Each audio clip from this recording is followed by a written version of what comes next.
بخاری اور مسلم دونوں میں حدیث ہے،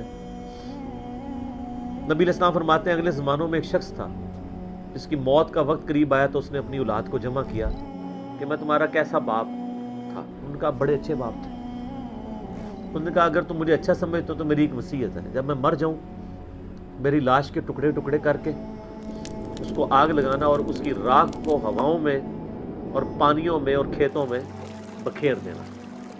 لئن قدر اللہ علیہ،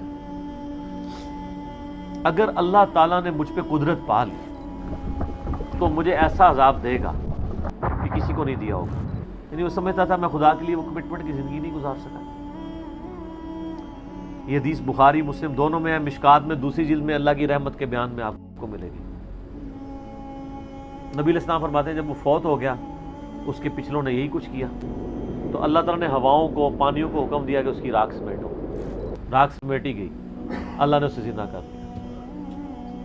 اللہ نے کہا ہاں بھائی، چیز سے بھاگ رہا تھا وہی چیز سامنے آ گئی، یہ تو نے کیوں کیا؟ اس نے کہا یا اللہ میں تجھ سے بڑا ڈرتا تھا، میں اس طرح کی زندگی نہیں گزار سکا۔ اللہ نے فرمایا تیرا یہ یقین تھا کہ تجھے کوئی پوچھے گا؟ بس اتنی بات ہے۔ کہاں یا اللہ تھا، اور میں یہ سمجھتا تھا کہ اس طرح اگر میری راکھ یعنی کہ بکھیر دی جائے گی مجھے زندہ نہیں کر پائے گا۔ حالانکہ یہ عقیدہ کفر ہے، لیکن یہ کفر جزوی ہے، کلی نہیں ہے۔ کلی کفر یہ ہے کہ کوئی شخص کہے کہ مردے کو اللہ زندہ نہیں کر سکتا۔ اسی لیے میں کہتا ہوں یہ مسلمانوں میں جو جزوی شرک آیا ہوا ہے نا، تھوڑا ہاتھ والا رکھا کرے۔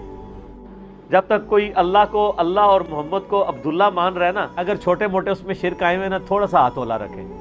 آپ ہاتھ والا رکھیں، اللہ کا معاملہ اس کا معاملہ، اس کو سمجھائیں ضرور۔ اس کا شرک جزوی ہے، کلی نہیں ہے۔ کہ یا اللہ میں نے کہا تھا لئن قدر اللہ علیہ، اگر اللہ نے میرے پہ قدرت پا لی تو میں تجھ سے ڈر گیا تھا، تو اللہ نے میں تجھے بخش دیا۔ اللہ کو تو کوئی نہیں پوچھ سکتا نا کہ کسی کو گیون سرکمسٹانسز کیا دیے تھے، ان سرکمسٹانسز کے اندر اس نے کتنا بیسٹ پرفارم کیا۔ اب مسلمانوں کو بھی ذرا دیکھنا چاہیے کہ ان کو گیون سرکمسٹانسز کیا دیے گئے ہیں۔ ہم بالکل دین کے کنارے کنارے چل رہے ہوتے ہیں منافقین کی طرح۔ کیا ہم اپنے دنیاوی معاملات میں بھی کنارے کنارے چلتے ہیں یا فرنٹ سے لیڈ کر رہے ہوتے ہیں ہر مسئلے میں بڑھ چڑھ کے؟